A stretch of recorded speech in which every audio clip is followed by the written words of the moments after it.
Conheça para crer, creia para viver. Duas frases que expressam a mensagem do Evangelho de João, o quarto Evangelho. Temos refletido neste Evangelho, sobre este Evangelho, continuaremos fazendo nesta noite, chegando ao penúltimo capítulo, capítulo 20. Na Palavra de Deus, no Evangelho de João, capítulo 20, o nosso foco está no verso 24 ao verso 31. João 20, 24 a 31. E nesse texto que nós vamos ler nesta noite, estão os dois versos 30 e 31, que nos apontam de forma muito clara porque se deu-se ao trabalho de escrever este livro. Diz assim: Jesus realizou na presença dos seus discípulos muitos outros sinais miraculosos que não estão registrados neste livro, mas estes foram escritos para que vocês creiam que Jesus é o Cristo, o Filho de Deus, e, crendo, tenham vida em seu nome. Esta é a razão por que se deu ao trabalho de se escrever este Evangelho. Então, aí está o propósito declarado. Nós vamos ler novamente esses versos em um momento, que vamos ler a partir do verso 24, mas este é o momento oportuno quando chegamos a este penúltimo capítulo do livro, já aproximando do finalmente. É um momento oportuno para relembrarmos uma parte do primeiro capítulo, prólogo, a abertura do livro ou do Evangelho de João. Lá no capítulo 1, no verso 1, começa assim o Evangelho. No princípio era aquele que é a palavra, ele estava com Deus e era Deus. Ele estava com Deus no princípio. Todas as coisas foram feitas por intermédio dele. Sem ele, nada do que existe teria sido feito. De quem que ele está falando? O Evangelho de João. O Evangelho é sobre Jesus Cristo. E aqui ele usa o termo palavra, um termo que tem um significado enorme, de peso, dentro da cultura da época, vindo a influência grega. A palavra aqui então é logos. E Jesus Cristo é o logos, aquilo que os gregos, muitos filósofos abordaram de formas diferentes, com nuances diferentes, explicando uma racionalidade no universo. E Jesus é o logos. Chegou o que vocês buscavam. Então, no princípio, volta para trás tanto quanto você puder em termos da origem das coisas. No princípio era aquele que é a palavra, o Logos, Cristo. A palavra Cristo, ele estava com Deus e era Deus. Ele estava com Deus no princípio. Todas as coisas foram feitas por intermédio dele, Cristo, Logos. Tudo foi feito por ele. Quem é que fez tudo? Sem ele, nada do que existe. E aí temos que pensar de uma forma ampla e total, nada do que existe no nosso universo e fora dele. Nada do que existe teria sido feito. E aí o verso 14, no mesmo capítulo, avançando um pouco mais, então diz: aquele que é a palavra, Cristo Logos, tornou-se carne. O Evangelho de João não fala sobre o Natal, mas fala. Tornou-se carne, viveu entre nós. E o verbo viver aí, numa tradução literal, seria tabernaculou. Lembrando o povo de Israel, porque ele vai mostrar no Evangelho de João como Jesus é o cumprimento de todas as categorias do Velho Testamento, da fé, da liturgia. Lembrando que o povo de Israel marchou no deserto ou pelo deserto durante 40 anos e acampava, havia uma ordem para o acampamento, encontramos no Velho Testamento, e no centro estava a tenda, que era o tabernáculo, a presença de Deus, o templo móvel. Então vimos a sua glória, diz ali. Aquele que a palavra tornou-se carne e tabernaculou entre nós. Veio habitar conosco. Deus, a tenda que falava da presença de Deus. E então é aí que ele coloca o seu testemunho ocular. Vimos a sua glória. Ele, João, os apóstolos, outros discípulos, que presenciaram ocularmente Jesus Cristo, seu ministério, a sua morte, ressurreição e ascensão. Vimos a sua glória. Glória, que glória é essa? Como do unigênito vindo do Pai, cheio de graça e verdade. Palavra de Deus para o seu coração, João 20, verso 24 a 31. Que nenhum coração aqui nesta noite esteja fechado para a palavra.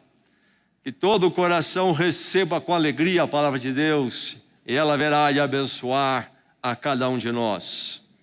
Ouçamos a palavra, porque é a palavra de Deus. A narrativa diz assim, lembrando que se trata aqui do Jesus ressurreto. Já passou pela cruz, a vergonha da cruz, a humilhação da cruz, que também era glória, porque na humilhação da cruz vem a grande vitória por nós sobre o diabo e o pecado. Ele morreu a nossa morte. Já passou a cruz, ressurreto. Não chegou ainda a ascensão, mais alguns dias, mais 40 dias. Verso 24. Tomé, chamado Dídimo, que quer dizer gêmeo, Tomé, chamado Dídimo, um dos 12, não estava com os discípulos quando Jesus apareceu. Narrativa nos outros versos anteriores. Não estava. Não estava com os discípulos quando Jesus apareceu. Os outros discípulos lhe disseram: vimos o Senhor. Mas ele lhes disse: se eu não vir as marcas dos pregos nas suas mãos, não colocar o meu dedo onde estavam os pregos, e não puser a minha mão no seu lado, não crerei. Uma semana mais tarde, os seus discípulos estavam outra vez ali, e Tomé com eles. Apesar de estarem trancadas as portas, Jesus entrou, pôs-se no meio deles e disse: paz seja com vocês. E Jesus disse a Tomé: coloque o seu dedo aqui, veja as minhas mãos, estenda a mão e coloque-a no meu lado. Pare de duvidar e creia. Disse-lhe Tomé: Senhor meu e Deus meu. Então Jesus lhe disse: porque me viu, você creu. Felizes os que não viram e creram. Jesus realizou na presença dos seus discípulos muitos outros sinais miraculosos que não estão registrados neste livro, mas estes foram escritos para que vocês creiam que Jesus é o Cristo, o Filho de Deus, e crendo tenham vida em seu nome. Verso 27, Jesus disse a Tomé: coloque o seu dedo aqui, veja as minhas mãos, estenda a mão e coloque-a no meu lado. Pare de duvidar e creia. Disse-lhe Tomé: Senhor meu e Deus meu.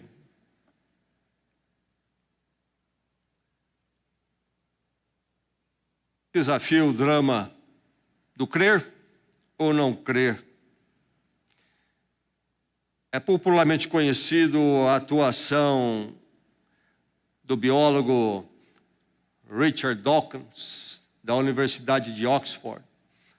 Oxford e Cambridge, duas escolas, duas universidades na Inglaterra, de maior renome naquele país, e reconhecidas mundialmente, no mundo todo, como grandes escolas, enfim. Richard Dawkins escreveu um livro, Delírio de Deus. Ele é um militante contra Deus, a fé em Deus, a existência de Deus. Está na mídia, bem conhecido, seus livros estão nas livrarias por aí. Delírio de Deus. Crer em Deus é um delírio. Bem, Alistair McGrath, professor também, na mesma universidade, um homem também reconhecido na área do conhecimento, a mesma altura intelectual de Richard Dawkins. O Dr. McGrath é um crente. E ele escreveu um livro também, O Delírio de Dawkins.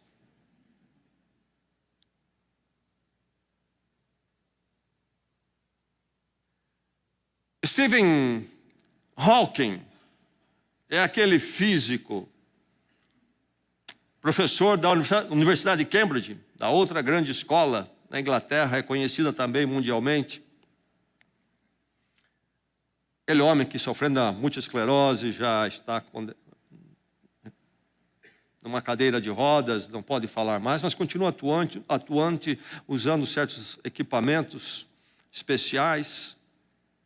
E ele disse, como um ateu, este professor da universidade lá, religião é um conto de fadas para quem tem medo do escuro.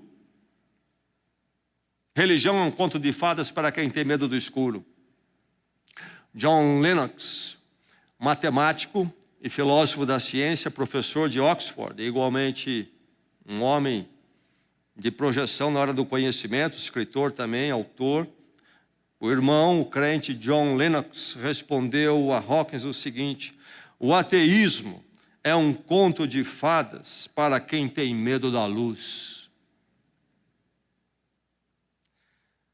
Carl Sagan foi um astrofisicista, se tornou muito popular com um programa de televisão, uma série que ele produziu chamado Cosmos. Você deve ter ouvido falar dele, falecido em 96.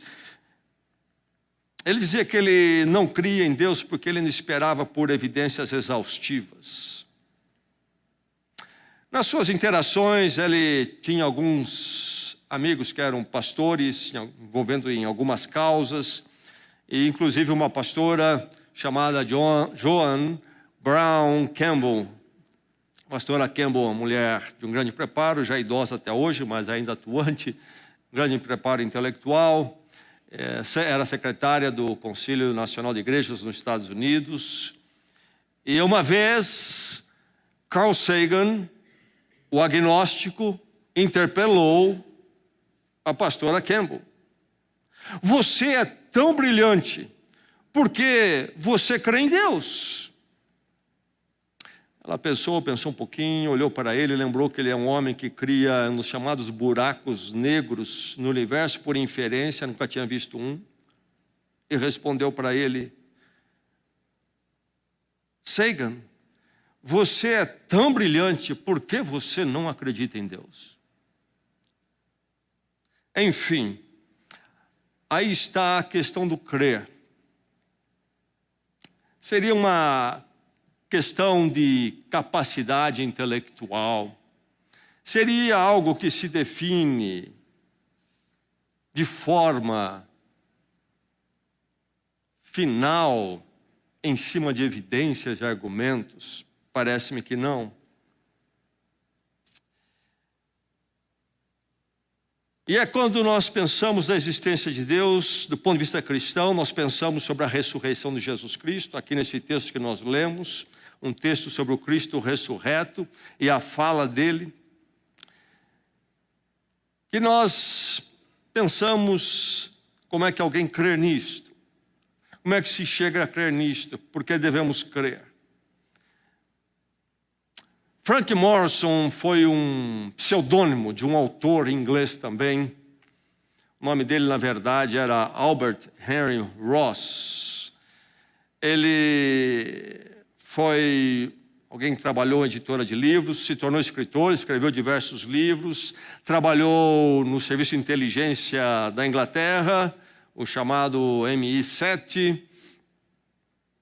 E ele se propôs a fazer uma pesquisa e escrever um livro sobre a ressurreição de Jesus Cristo. E o livro finalmente saiu e foi publicado em 1930 com grande reconhecimento. E esse livro tem sido publicado em muitas e muitas línguas no mundo todo e publicado inicialmente por ele e pelo autor em 1930, é publicado e republicado até hoje. O título do livro é Quem Moveu a Pedra? Falando do túmulo de Jesus, cuja narrativa do Evangelho diz que naquela manhã de domingo, a pedra que selava o túmulo tinha sido movida e não havia mais o cadáver dentro. Quem moveu a pedra? Ele era um cético, o autor do pseudônimo Frank Morrison. E ele se propôs a pesquisar para provar que Jesus Cristo não ressuscitou. Mas o resultado foi ao contrário, ele termina a sua obra como crente. Essa é uma história conhecida, recontada até hoje. Quem moveu a pedra?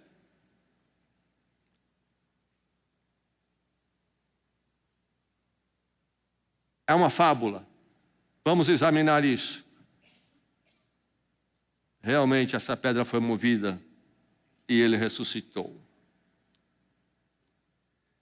Aí é que Jesus, então, vem nesse texto, falando com Tomé, e falando a você nesta noite, e diz o quê? Pare de duvidar. Há alguém aqui que duvida? Há alguém aqui que não crê? A palavra de Cristo é para você. Ele fala a você, agora pense bem, Cristo dizer isto, esta palavra tão categórica, algo aqui que nos choca sobre ele. Se ele falou isto é porque podia falar assim, ou então é um absurdo tudo isto. Mas a verdade é que temos aqui a palavra de Deus e a palavra de Cristo numa frase diz a você, pare de duvidar, pare de descrer. É importante notarmos que quando aqui é usado a palavra duvidar, ou o verbo duvidar, no original não é realmente duvidar. Nós cremos, nós que somos crentes de Jesus Cristo, nós cremos, nós temos a fé parte de ser um cristão, um filho de Deus, um discípulo de Cristo. Mas não é verdade que nós, na nossa pequenez, na nossa fé, nunca temos dúvida nenhuma. Não é verdade que o cristão tem uma fé perfeita e sólida ao ponto de nunca ter suas dúvidas, seus questionamentos. Aliás, há momentos quando os discípulos clamaram a Jesus Cristo, aumenta a minha fé, aumenta a nossa fé. Nós tantas vezes precisamos clamar assim, tão imperfeita que a nossa fé e as dúvidas nos assaltam. Mas ela está lá, a semente dela sempre brota e prevalece e nós continuamos e continuamos. Então duvidar não é o oposto de crer ou da fé. O oposto de crer é descrer, a incredulidade. E quando Jesus diz pare de duvidar, ele não usa realmente a palavra duvidar no original, mas a palavra descrer.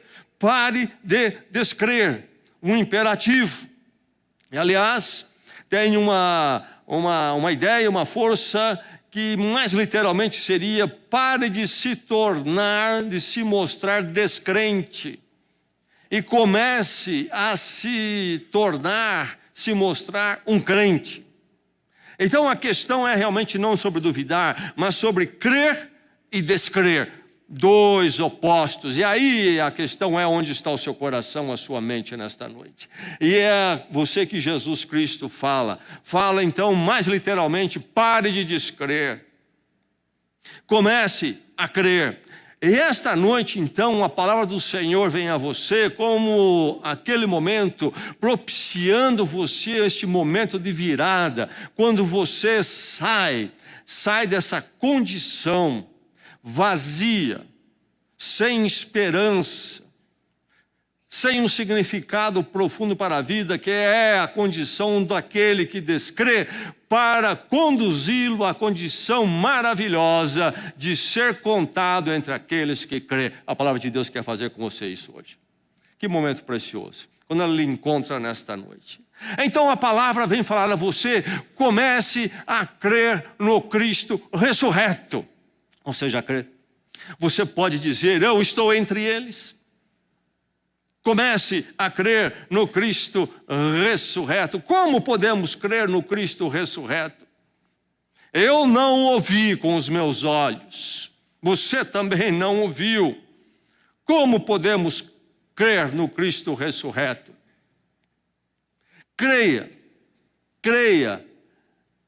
através do modo que Deus preparou, um modo suficiente e sólido, um modo eficaz, milhões e milhões através da história. E a volta do mundo hoje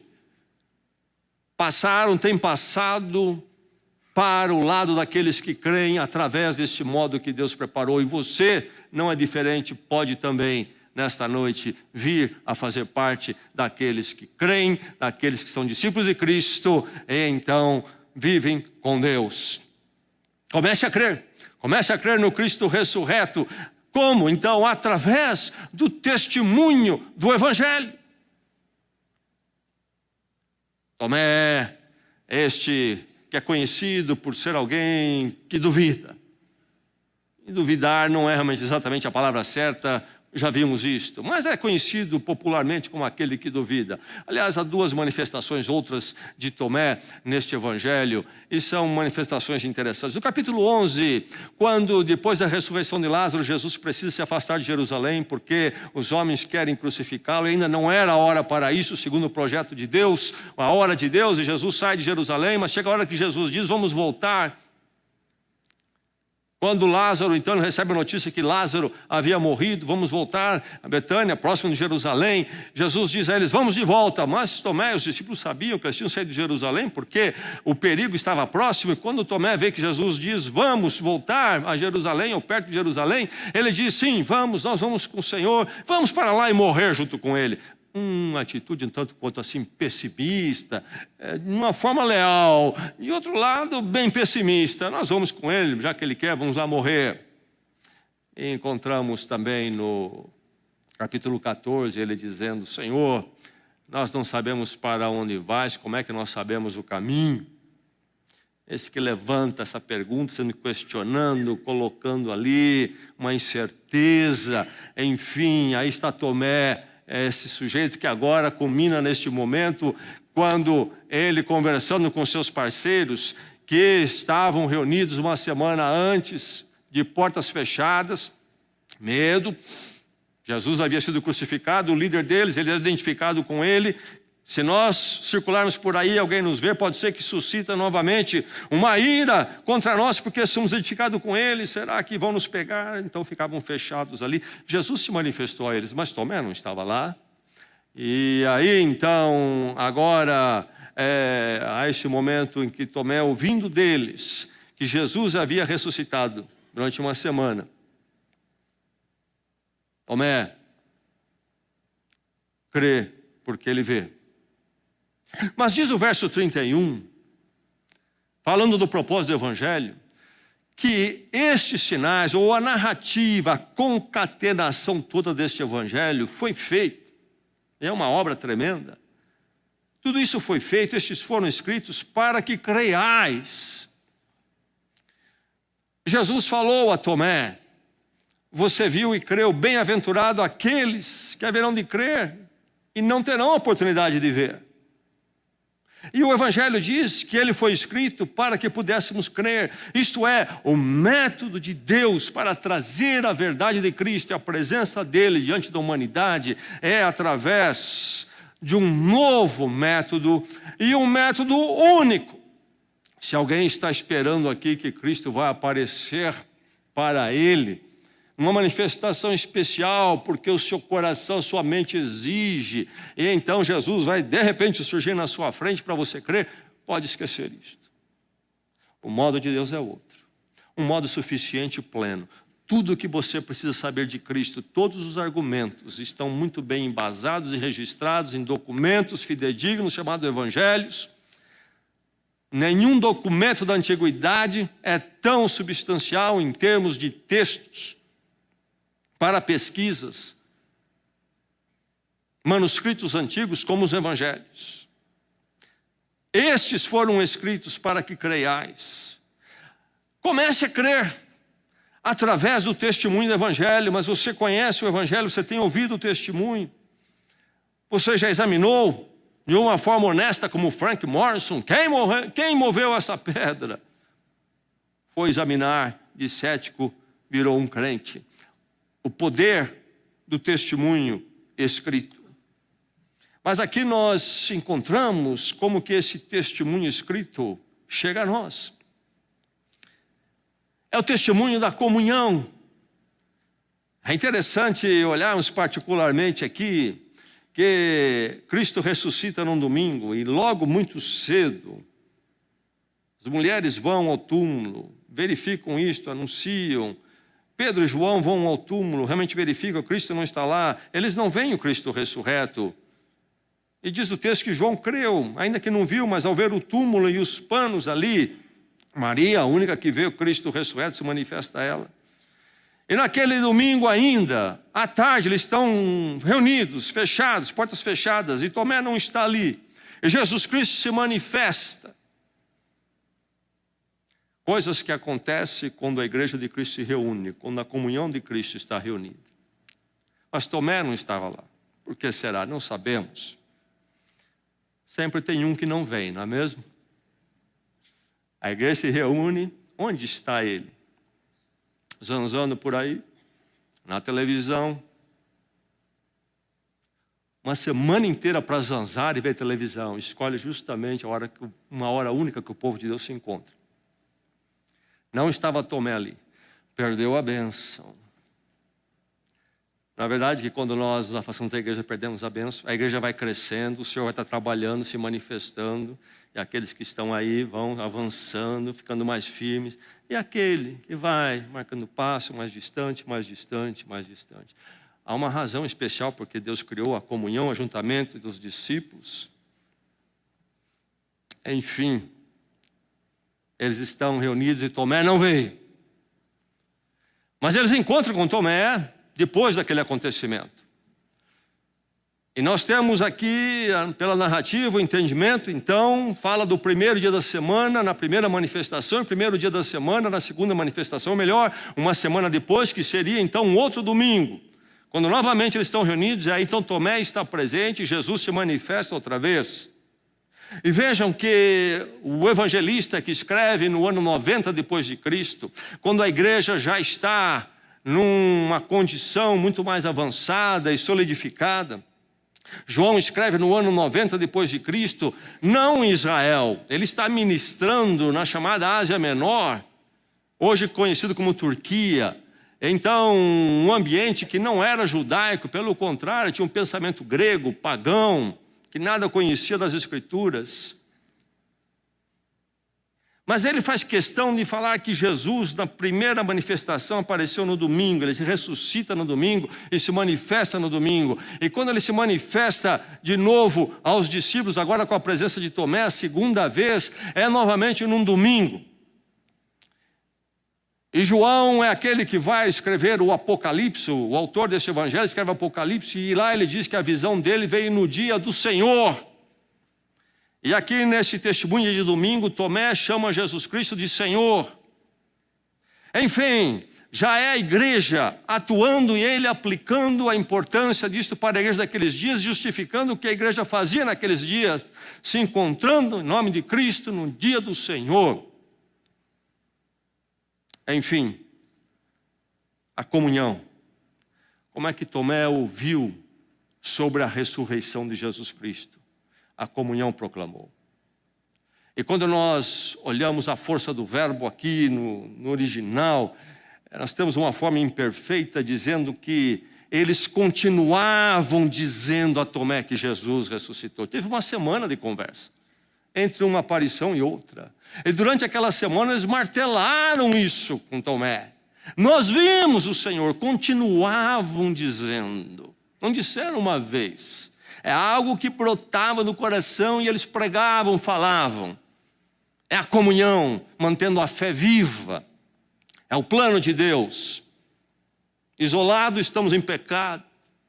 Juntos fazemos a vontade de Deus na fidelidade da comunhão. É o testemunho do evangelho escrito, manifestado pela igreja como um povo de Deus, o testemunho da fé.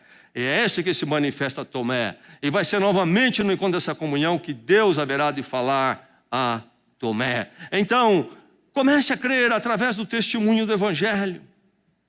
O evangelho apresentado aqui, para que vocês creiam que Jesus é o Cristo, o Filho de Deus, e crendo tenham vida em seu nome. Aí está o resumo da teologia, do pensamento todo do Evangelho de João, apresentando-nos o Evangelho de Jesus Cristo. Tudo passa pelo crer no quê? Que Jesus, homem então, o homem, o menino nascido neste mundo que recebeu o nome de Jesus, que quer dizer que Deus salva. Homem, um nome dado pelos pais, Jesus, humano, é também o Filho de Deus. E uma filiação especial, nós em Cristo nos tornamos filhos de Deus por adoção, mas o Evangelho nos apresenta a filiação de Jesus ao Pai diferente, distinto. Nós lemos no prólogo aqui, nesta noite do Evangelho, era Deus, estava com Deus, nada do que foi feito sem Ele. Enfim, o Evangelho, Jesus homem, Jesus Deus, que é então o Messias, o Cristo, aquele prometido, segundo o plano e o projeto de Deus. Através do testemunho do Evangelho, você pode crer o Evangelho. Aqui está esse trabalho todo de João, por exemplo, apresentar a Cristo, usando os sinais, os discursos que explicam os sinais. Chegando ao testemunho ocular da ressurreição, vimos a sua glória, diz ele no prólogo. Tudo concatenado, mas à luz do quê? À luz de tudo que Deus faz séculos antes de Cristo em Israel e através de Israel. E João mostra que Jesus é o cumprimento de tudo aquilo e da promessa dos profetas de que o Messias haveria de vir, e aí então a resposta buscada final haveria de chegar. Jesus então é este homem, mas que também é Deus entre nós, e então o Messias prometido. Não é acidente histórico, não é um deslumbrado que no momento da sua vida disse, eu sou alguém iluminado. Não, é um projeto, um plano de Deus, é o Evangelho, a ação de Deus na história por nós, que vai culminar então em nada mais, nada menos do que a morte na cruz por nós e a ressurreição, a vitória sobre a morte e então a expressão da vida para todos sempre. E aí o Evangelho fecha com a ideia e a promessa da vida eterna. E no capítulo 17, quando Jesus faz a sua oração sacerdotal, ali naquela noite antes de ele ser preso, naquela conversa longa com os discípulos, que começa no capítulo 13, com a cerimônia do lava-pés, e aí no capítulo 17 ele encerra aquela oração longa, e ali ele diz que conheçam a vida eterna, e ele explica o que é na oração mesmo, orando ele explica que conheçam a ti. Vida eterna é conhecer a Deus. Alguns pensam que é só uma questão de viver depois do cemitério. Esse é um conceito até pagão. Não, vida eterna é conhecer a Deus, é viver com Deus já e para todo sempre. Então, a esperança eterna. Eis o resumo do Evangelho aqui em João. Mas como que eu experimento essa vida eterna que vem do Messias, que é o homem Jesus, homem para que pudesse morrer em nosso lugar, mas também que é o Filho de Deus, Deus conosco. Como é que eu posso receber a bênção desta obra de Deus em Cristo e conhecer então a vida, experimentar a vida com Deus para sempre, agora, neste momento e para todo sempre, uma nova vida? Como? Pelo crer. Crer é um termo-chave no Evangelho de João. No Evangelho, nós conhecemos a vida com Deus através do crer. Ainda agora no mês de outubro, celebra-se os 400 anos da Reforma, a Reforma chamada protestante, particularmente a data marcante para Lutero, a Reforma na Alemanha. 31 de outubro, quando ele se manifesta colocando as suas teses na porta da igreja em Wittenberg. E o problema todo dele tinha a ver como que nós podemos conhecer a vida eterna, a vida com Deus. E ele então vai voltar à base do Evangelho e dizer que é pela graça, mediante a fé, pelo crer, fundamental. Você pode crer no Cristo ressurreto, comece a crer através do testemunho do Evangelho. Este é o modo de Deus, o único modo. Estes foram escritos para que vocês creiais. É a forma de Deus trabalhar. Mas é interessante que Tomé tem a sua descrença. Ele questiona, ele tem certos requerimentos, e Cristo se move por ele.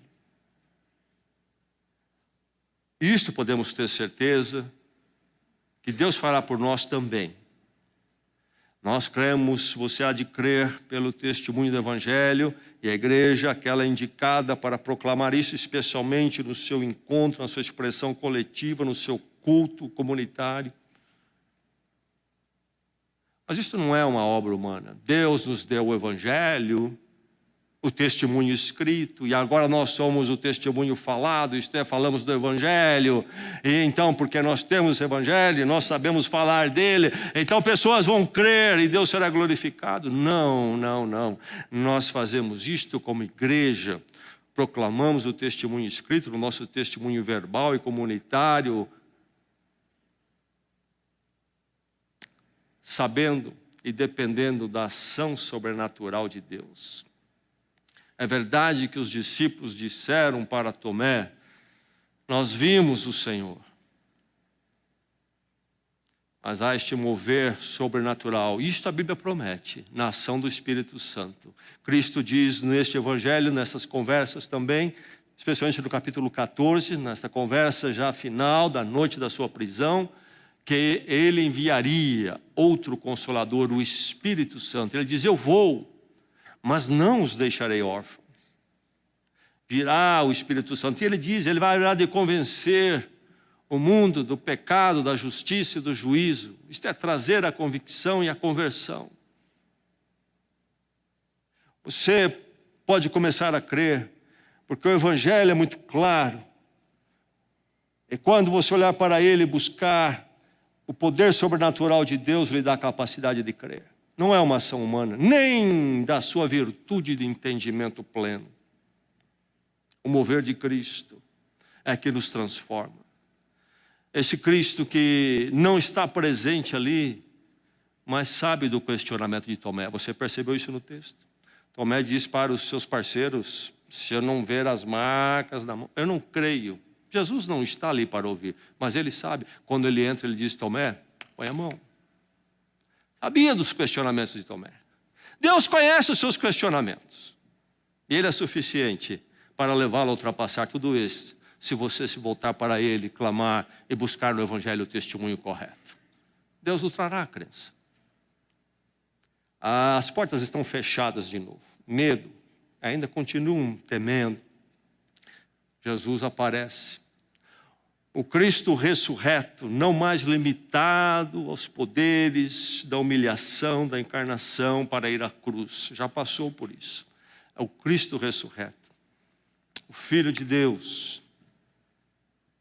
Não há portas fechadas que o impeçam ou segurem. Não há porta fechada de coração nenhum humano que Deus, no poder de Cristo, manifestado no Espírito Santo, não possa arrebentar, passar e transformar a descrença em crença. Não há ambiente. Se Deus quiser entrar, você vai dizer: não entra. Não há poder que possa resistir. Comece a crer. Comece a crer no Cristo ressurreto através do testemunho do Evangelho. Mas comece a crer, porque você vai ver o Deus, mas o Deus acessível. Comece a crer a fim de se deparar com o Deus acessível. Tomé tem uma demanda: se eu não ver as marcas, não creio. Mas esse Tomé de repente muda e diz: Senhor meu e Deus meu. Ele pede um exame empírico pessoal e muito exigente, porque não é suficiente ouvir, olha, vocês colocaram os dedos lá nas cicatrizes dele. Não, nós não colocamos. Não, eu tenho. Vocês colocaram? Colocamos. Não, mas não é suficiente. Eu preciso pôr. Um exame empírico bem exigente. O texto não diz que Tomé executou a análise comprobatória que ele exigia e disse que faria se fosse o caso. O texto não diz que ele colocou a mão. O que é que levou ele a mudar? O que levou ele a mudar é o encontro com Cristo crucificado. Porque o texto fala que apenas ele viu, quando ele viu Cristo, quando ele viu o Senhor, ele mudou de posição em seu coração. E aí o que ele diz? Deus meu, Senhor meu. O que aconteceu foi o encontro com Cristo crucificado. E nós temos aqui esta expressão misteriosa da ressurreição. O apóstolo Paulo fala muito sobre isto em Tessalonicenses, em 1 Coríntios. O corpo ressurreto. E nós vemos aqui Jesus Cristo com marcas que dizem, ele é aquele que andou entre nós e foi inclusive à cruz, ao mesmo tempo não limitado aos limites físicos do corpo humano. É o ressurreto. Mas encontramos então, nesta manifestação de Jesus Cristo, o Cristo que conhecemos como homem humilhado, destinado à cruz e que esteve na cruz. Ao mesmo tempo, é o Cristo também ressurreto, as duas coisas. E agora, então, Tomé vê o Cristo ressurreto, sim, mas o Cristo ressurreto da cruz. E ao ver o Cristo da cruz, ele vê o Cristo ressurreto, e é aí que ele exclama, então, Senhor meu e Deus meu. Ele não viu um guru iluminado por meditações, ou um sábio de todos os tempos, com suas reflexões, divagações filosóficas. Não, ele viu o Senhor, o Deus. Era a palavra. Nada do que foi feito se fez. Habitou entre nós, viveu entre nós, tabernaculou conosco. Declaração tremenda e profunda. Esta declaração dele, nesta construção toda do Evangelho de João, é o pico do Evangelho, é o cume do Evangelho. Estes foram escritos para que creiais. Um descrente, pior, o maior, se quisermos melhor dizendo ainda, o maior dos céticos, agora um crente, é o poder do Evangelho, o testemunho escrito, manifestado pela comunhão de Cristo. E agora, então, nesse testemunho, que ele se depara com quem? Ninguém mais a não ser Deus acessível, o Deus que passa pela cruz, o Deus que na cruz torna possível a mim e a você conhecê-lo no seu perdão e graça. Pecadores, devedores, injustos, como eu e você, podemos vê-lo porque ele é aquele que traz as marcas da cruz em si. Ele esteve na cruz, é uma verdade histórica que permanece. Não voltou mais para lá, não vai voltar. Essa é uma razão porque as igrejas evangélicas escolhem a cruz sem a presença do Cristo. Porque ele não passou para a cruz para ficar lá. Foi um ato suficiente uma vez, ele apenas carrega agora a verdade que ele esteve lá, apenas os sinais. Mas suficiente para mim e você. Porque Deus ali fez o que era suficiente. O justo morreu por mim e por você. Então, Deus se torna acessível. Deus se torna acessível. Senhor meu e Deus meu. Isso não é um vocativo, não é um chamativo. E muito menos uma exclamação, como essas que nós usamos. E na cultura brasileira existe uma em particular que é nossa. Eu fico ouvindo muitas vezes crentes dizerem isso. Nossa, mas não completam, porque o restante eu estranho, mas usam. Não é um nossa que saiu aqui. Isto é, uma mera exclamação, surpresa. É uma confissão teológica, doutrinária, mas uma confissão de culto e adoração. Ele quer a prova da ressurreição. Quero colocar o dedo lá, nas mãos dele, para crer. Mas quando ele vê Cristo ressurreto, que passou pela cruz,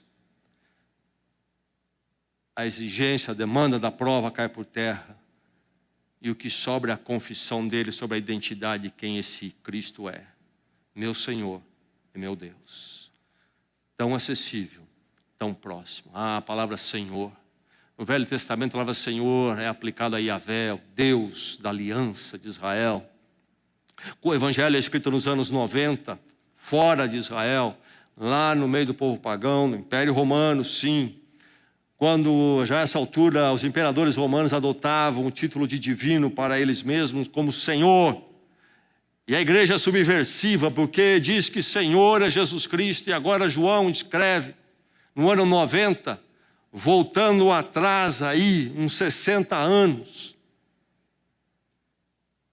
e falando para esses crentes que vivem debaixo do Império Romano, que exigia o culto ao imperador, que o Senhor é Jesus Cristo. Tomé confessou isto e Jesus Cristo aceitou, concordou.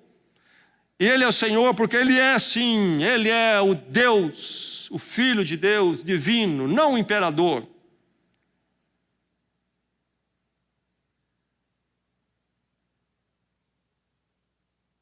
Tomé conheceu Deus acessível. A palavra estava com Deus e era Deus. Mas se tornou carne e viveu entre nós. E vimos a sua glória. Deus chegou perto em Jesus Cristo, muito perto. Se tornou um de nós para ir à cruz por nós. Mas diferente de nós, provou ser maior do que a morte, tendo a vida em suas mãos para sempre. Deus entre nós. Habitou entre nós, chegou perto, muito perto. No testemunho do Evangelho você conhece a Deus em Jesus Cristo de uma forma muito próxima e de uma forma muito acessível. O Cristo da cruz muda Tomé e não a prova que ele queria fazer. Muito bem, Jesus, põe as mãos aí, eu vou ver se aí o negócio aí direitinho. Não, Senhor meu e Deus meu. Ao se deparar com o Cristo, a presença de Deus, essa acessibilidade que todo ser humano tem pelo testemunho do Evangelho, de conhecer Deus, portas e mentes fechadas são abertas pelo poder dEle, e é possível conhecer o Senhor. Comece a crer no Cristo ressurreto, para desfrutar da vida eterna. Vida. O verso 31 diz, se crendo vocês possam ter vida. Vida. É uma palavra-chave no Evangelho de João, palavra vida, como crer é. E muitas vezes composta com vida eterna, como vida eterna. Você tem vida. Quando que o ser humano passa realmente a ter vida? Somos destinados à morte, vivemos na incerteza da morte. Citei, por exemplo, Carl Sagan, um homem inteligente, astrofísico. Mas, no ponto dos 60 anos, uma doença terminal acomete o seu corpo. E ele fala até, chega a falar com algumas pessoas sobre oração naquela crise. Enfim, não há vida, não fecha a existência humana, não fecha. E se não fecha, não tem vida. Paira sobre nós uma opressão na nossa finitude, mas mais do que isto, ou junto com isso, se preferirmos, sabemos da nossa estado incompleto, imperfeito, a culpa está aí.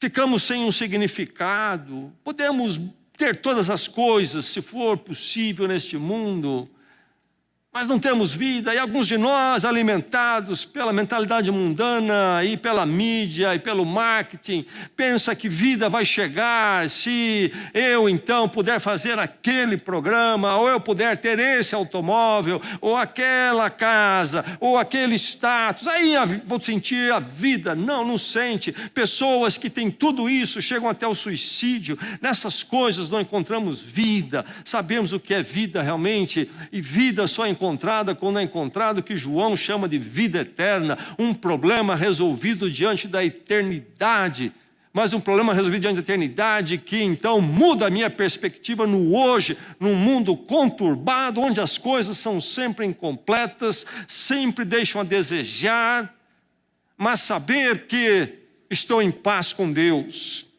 Por isso Jesus chega e diz: paz seja com vocês.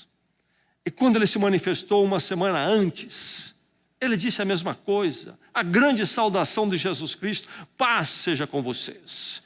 Mas ele fala a paz que os judeus conhecem pelo termo shalom. Para nós, paz é quando não há nenhum conflito, então tem paz. Mas esse não é o conceito judaico. Mesmo porque se for paz isto, nós nunca teremos paz. Este é um mundo marcado por conflitos. E quando resolvemos um, aparece dois. Paz é você estar aceito e íntegro na presença de Deus e você saber disto. No meio das confusões, dos desafios do mundo, você partir para a vida, sabendo que você é aceito por Deus e então está íntegro, inteiro por Deus, com Deus.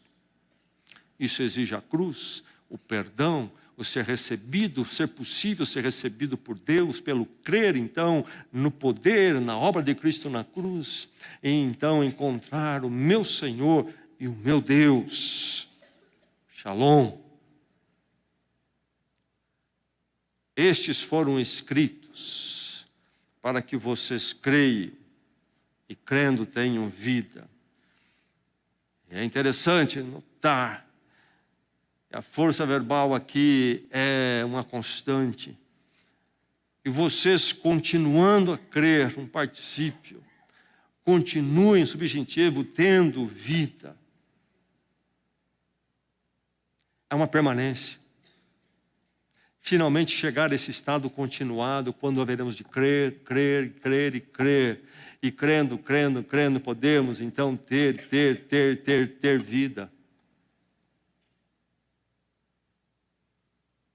O que chamariam essa pessoa que por esse testemunho do Evangelho escrito, preservado, anunciado pela igreja, a comunhão de Jesus Cristo, como foi para Tomé, chegar, quem chamaríamos, o que diríamos sobre esse que, ouvindo isto, chegue a crer?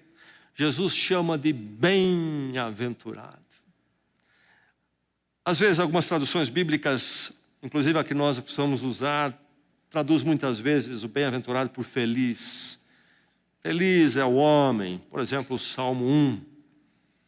Mas o termo bem-aventurado é muito mais profundo do que nosso conceito de feliz. Bem-aventurado é aquele que recebe a aprovação de Deus. A bênção, a aprovação de Deus está sobre ele, não pelas suas virtudes, mas pela obra de Deus em Cristo por nós. Aquele que chegar a crer, Jesus disse para Tomé: Tomé, você viu e creu. Jesus Cristo não está repreendendo Tomé. Mas ele está falando da experiência mais sublime que viria ainda, quando então o método normal, mais eficaz, porque foi Deus que preparou, haveria de ser usado para anunciar o Cristo ressurreto, o encontro com Deus acessível. Não pela manifestação como aconteceu com Tomé, mas através do Evangelho. Estes foram escritos para que vocês creiam, tenham vida em seu nome. Bem-aventurado, bem-aventurado. O Evangelho, a pregação do Evangelho, o registro do Evangelho, o Evangelho carregado e anunciado pela Igreja de Jesus Cristo, grande ferramenta de Deus. E a ação sobrenatural de Deus acompanha, trazendo incrédulos para o lado daqueles que creem, para encontrarem vida com Ele para todo sempre. Você é quem nesta noite? É alguém que crê. É alguém que crê. Comece a crer no Cristo ressurreto. Você já examinou o testemunho do Evangelho? Seriamente e responsavelmente? Você já examinou? Você já sentiu a necessidade sua, pessoal, do crucificado? Cristo. Você já se deparou com Deus em Cristo? Você já disse, meu Senhor, meu Deus? 2 vezes Tomé usa o pronome pessoal, possessivo, meu e meu. Grande ênfase. Você já chegou a esse ponto? Nós estamos perguntando, e a Bíblia não fala sobre esta fé perfeita, onde não há nunca a dúvida, mas você já chegou ao ponto do crer. Você já desfruta da vida com Deus, a vida eterna? Ou você continua numa vida vazia, tentando preencher com as coisas deste mundo que vão escapando através do dedo, e os anos haverão de comer e engolir? Como é que você experimenta e desfruta do Deus, do mundo que Deus criou e da vida que Deus lhe deu? Primeiramente com Deus no centro, a sua esperança eterna, a sua razão de eterna de ser, e depois lida com este mundo como apenas ferramentas para uma vida com Deus. O Shalom já chegou à sua vida. É você um bem-aventurado. Que nesta noite você possa começar a crer. E o Senhor está aqui para ajudá-lo a crer, se houver o clamor no seu coração. Como Ele fez com Tomé, fará com você. A ação dEle vai possibilitar você chegar à maravilhosa experiência de poder viver a vida com Deus para todo sempre. Vamos orar?